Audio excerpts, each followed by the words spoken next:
जय मसीह की। यह सजीव वाहिनी है। आपकी दैनिक प्रेरणा में आपका स्वागत है।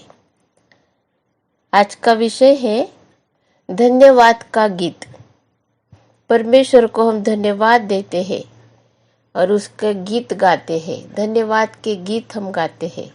हम पढ़ते हैं यशायाह इसका 12 अध्याय। धन्यवाद का गीत।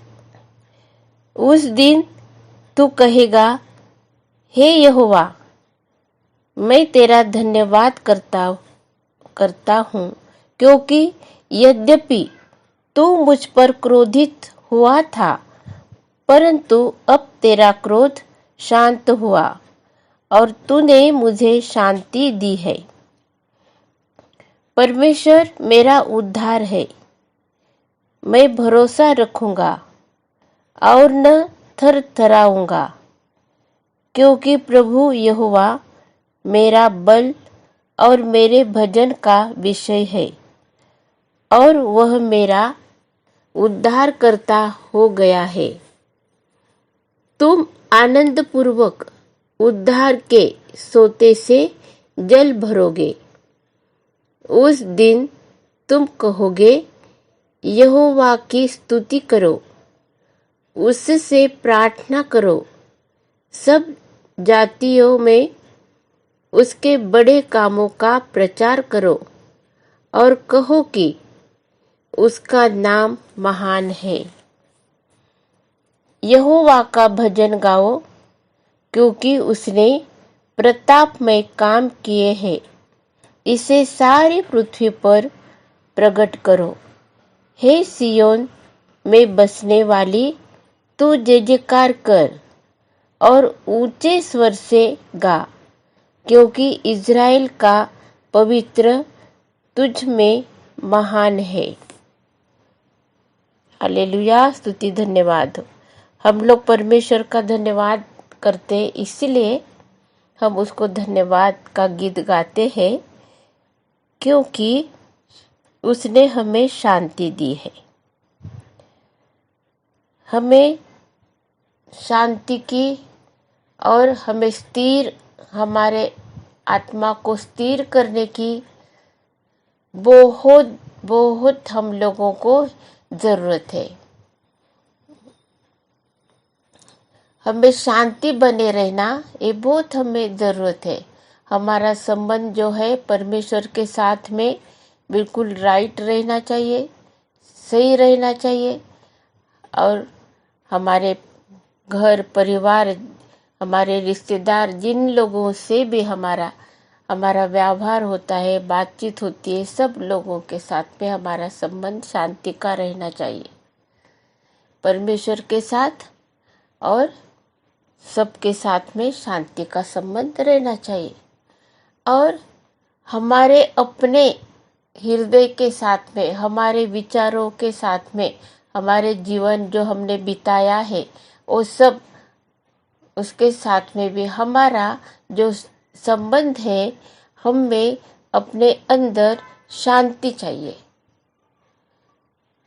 और ये शांति हम लोगों को सिर्फ यीशु मसीह ही हमको दे सकता है, क्योंकि वो ही हमको भली भांति जानता है।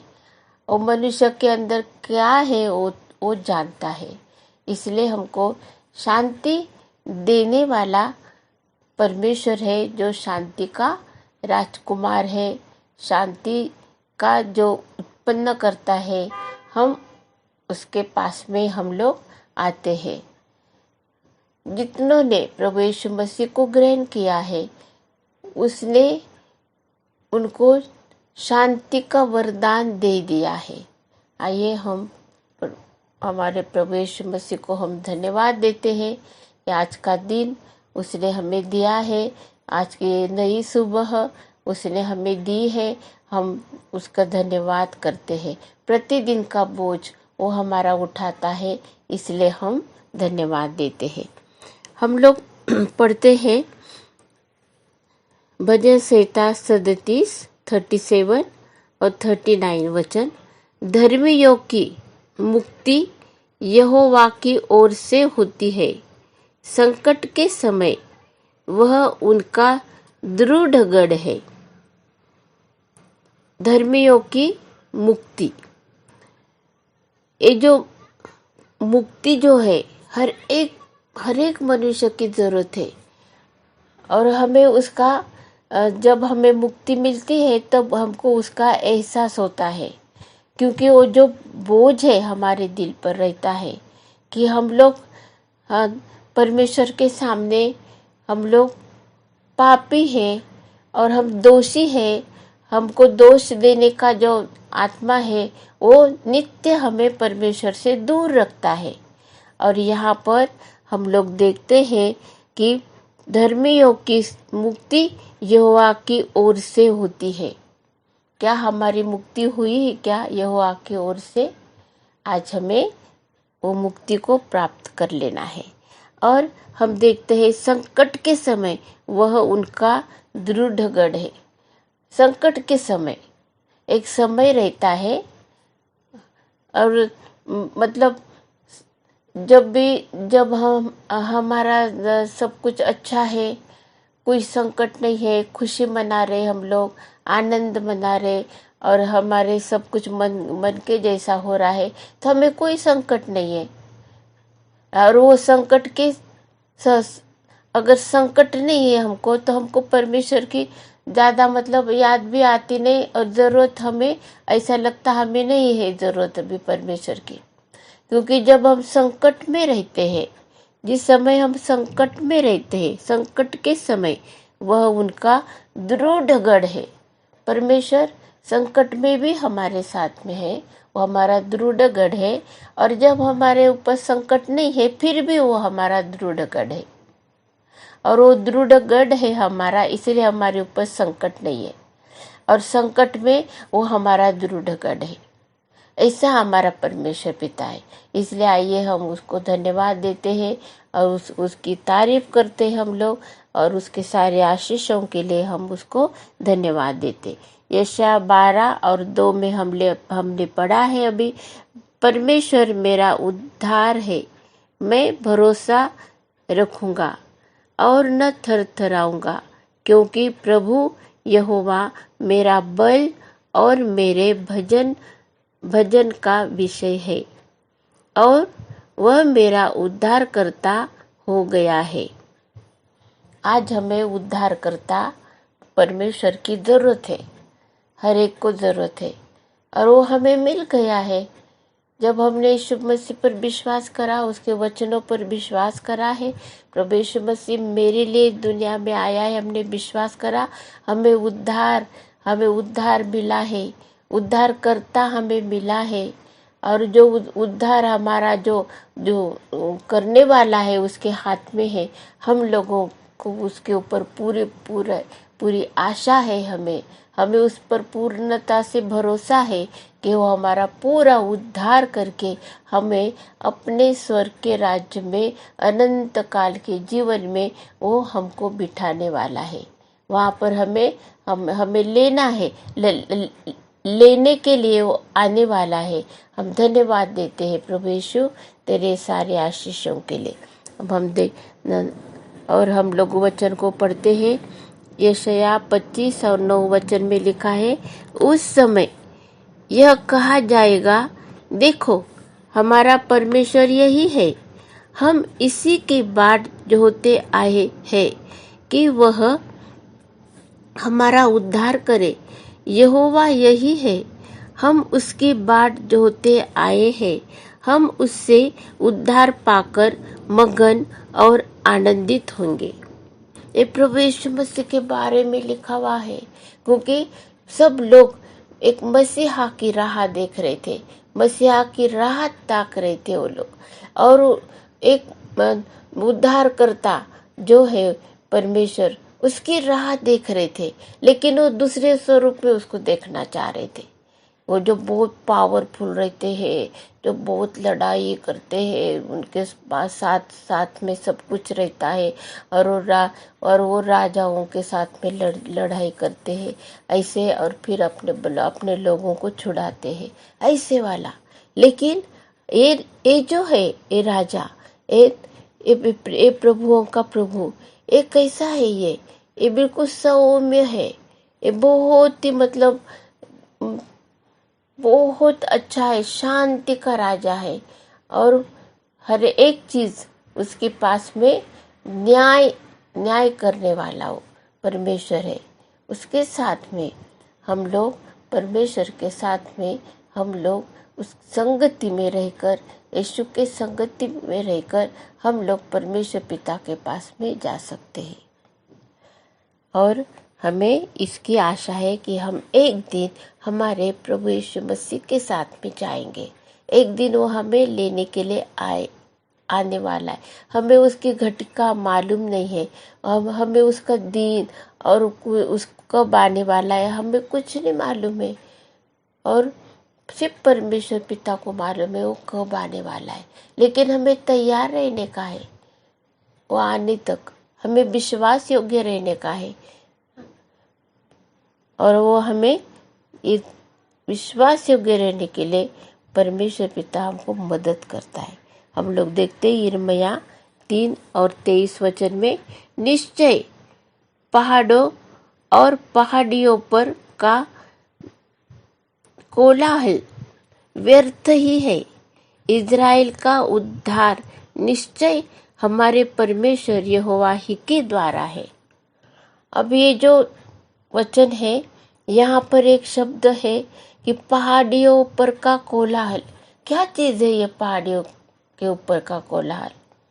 जो अति उच्च जगह पर, जो हमारे जीवन में महत्व रखने वाला, जो हमारे जीवन में दूसरे जो महत्वपूर्ण बातें उनसे भी ऊपर है। और एक कोलाहल मतलब परमेश्वर के अगेंस्ट है। ये सब बलवा करने वाले, परमेश्वर के अगेंस्ट खड़े रहने वाले, बहुत आवाज करने वाले, और उससे कुछ भी फायदा नहीं होने वाला। लेकिन यहाँ पर लिखा है सब व्यर्थ है करके। परमेश्वर कह रहा है कि सब व्यर्थ है। भजन संहिता 2 में भी लिखा हुआ है कि ये जो राष्ट्र है ये क्यों इतने हुल्लड़ मचा रहे हैं, क्यों ऐसे बहुत बहुत जोर से बातें करते हैं, क्यों ऐसे उनके प्लानिंग जो है वो परमेश्वर के प्लानिंग के अनुसार कुछ भी नहीं है, और वचन के अनुसार उनका कुछ भी जीवन नहीं है। ऐसे क्यों है? क्योंकि परमेश्वर के जो मार्ग है वो मार्ग की हमने कभी ढूंढा ही नहीं है, कभी चौकसी नहीं करी है। इसलिए ये दुनिया की बातों में हम लोग उलझ गए। और वचन के अनुसार परमेश्वर हमें उद्धार देने के लिए आया है। ये सब बातों से हमको उद्धार देने के लिए वो आया है। अभी हम लोग और एक वचन हम पढ़ते हैं, वचन और सफन्याह इसका 3 अध्याय 17 वचन में लिखा है, तेरा परमेश्वर यहोवा तेरे बीच में है, वह उद्धार करने में पराक्रमी है, वह तेरे कारण आनंद में मगन होगा, वह अपने प्रेम के मारे चिपका रहेगा और फिर ऊंचे स्वर से गाता हुआ तेरे कारण मगन होगा। ये सब प्रभु यीशु मसीह के सेवकाई के बारे में, वो क्या करने वाला है हमारे जीवन के साथ में। बहुत बहुत घनिष्ठ ऐसा संबंध है उसका और अपना, प्रभु यीशु मसीह का। उसके सिवाय हमें जीवन नहीं है, प्रभु यीशु मसीह के सिवाय उद्धार नहीं है। और ये सब कार्य उसने हमारे लिए पूरे करे हैं। वो मगन हुआ है, ये सब करा है उसने। और हमें वो छुड़ाने के लिए आया था और उसने अपना काम पूरा करा है इस धरती पर। अभी हमारा क्या काम है? अभी हम लोग देखते हैं कि हमारा क्या काम है। भजन संहिता 16 और 11 में लिखा, तू मुझे जीवन का रास्ता दिखाएगा, तेरे निकट आनंद की भरपूरी है, तेरे दाहिने हाथ तो सुख सर्वदा बना रहता है। ये अनुभव है हमारे मसीह जीवन का। प्रभु यीशु मसीह के साथ में रहने का, प्रभु यीशु मसीह के पीछे चलने का, वो आनंद से हमको भर देता है, खुशी से हमको भर देता है। अनंत काल की, कभी न खत्म होने वाली ऐसी खुशी से भरपूर है। उसके और प्रभु यीशु मसीह के पास में, उसके निकट आनंद की भरपूरी है। और तेरे दाहिने हाथ तो सुख सर्वदा बना रहता है। परमेश्वर का हाथ जब हमारे सिर पर रहता है तब हमें सुख रहता है, सुख की प्राप्ति हमको होती है। और हमारा जीवन आशीष का होता है, आशीषमय हमारा जीवन होता है। इसलिए हम प्रभु यीशु मसीह को हम धन्यवाद दें, हम स्तुति करें। और ये जो गीत है, धन्यवाद का गीत, हम लोग हमारे दिल से हम लोग यीशु की सराहना करें, उसको थैंक यू बोलते हैं। बार बार हम लोग धन्यवाद देते हैं परमेश्वर को, परमेश्वर पिता को धन्यवाद देते हैं हम। और हमारा प्रतिरोज का जो बोझ है वो उठाता है, इसलिए हम धन्यवाद देते हैं। सारे आशीषों के लिए धन्यवाद देते हैं। आइए हम प्रार्थना करते हैं। हालेलुया, स्तुति धन्यवाद हो प्रभु, हम तुझे धन्यवाद देते हैं तेरे सारे आशीषों के लिए प्रभु। हम तुझे धन्यवाद देते हैं। तूने हमारे प्रतिरोज का प्रभु बोझ तूने हमारे ऊपर से निकाल डाला है। तूने हमें प्रभु जी स्वतंत्र करा है, स्वतंत्रता का आत्मा तूने हमको दिया है ताकि हम अच्छे काम करें, हर एक बुराई से बच के रहे, लेकिन हम लोग अच्छे काम करें। इसलिए हम तुझे धन्यवाद देते हैं। और आज तक तूने हमको संभाला, इसलिए भी प्रभु जी हम तुझे धन्यवाद देते हैं।